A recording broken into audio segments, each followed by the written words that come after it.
Без субвенција остануваат тутунопроизводителите од потплачковичките села на крајот од месец мај. Револтирани велат дека иако се очекувало исплатата да стигне на време, сепак парите на крајот од мај се уште ги нема, а работата на нивите одамна е завршена. Се жалат дека со скапа нафта, поскап материјал и ниски откупни цени, тешко се покриваат основните трошоци. Годинава се намалува и бројот на тутунопроизводители, а оние што се уште се одлучуваат да садат, тоа го прават на само неколку декари.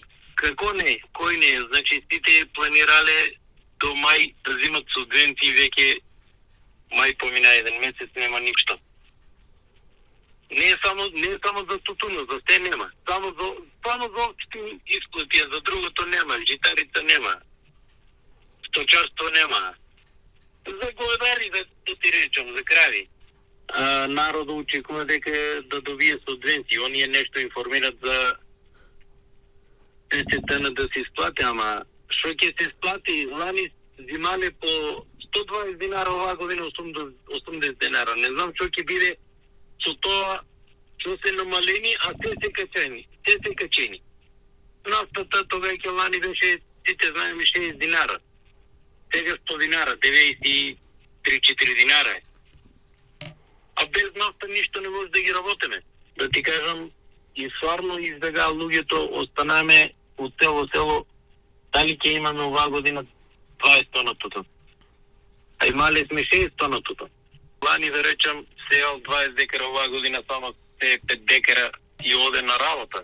Според подпредседателот на Асоциацијата на земјоделци Гоце Серафимов, дел од субвенциите за одредени гранки се веќе исплатени, но голем број земјоделци се уште чекаат пари.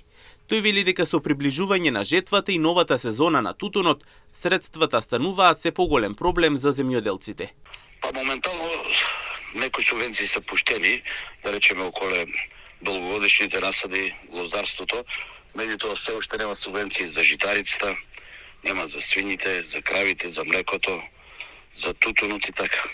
Па не само за тутунарите, више проблем стасува и жетвата за скоро, и луѓето се околу жетвата требат пари за жетва, за тие работи и така да тутуни што почна да се саде. Од Министерството обеќаат дека секој момент ќе ги пуштат, меѓутоа се уште нема пуштено субвенција. Па најверојатно чекат да помине ребалансот на буџетот и тогаш да бидат пуштени. Според Серафимов, најавите се дека исплатите ќе следуваат во секој момент, но засега земјоделците се уште чекаат. Дел од нив се надеваат дека средствата ќе бидат пуштени по ребалансот на буџетот.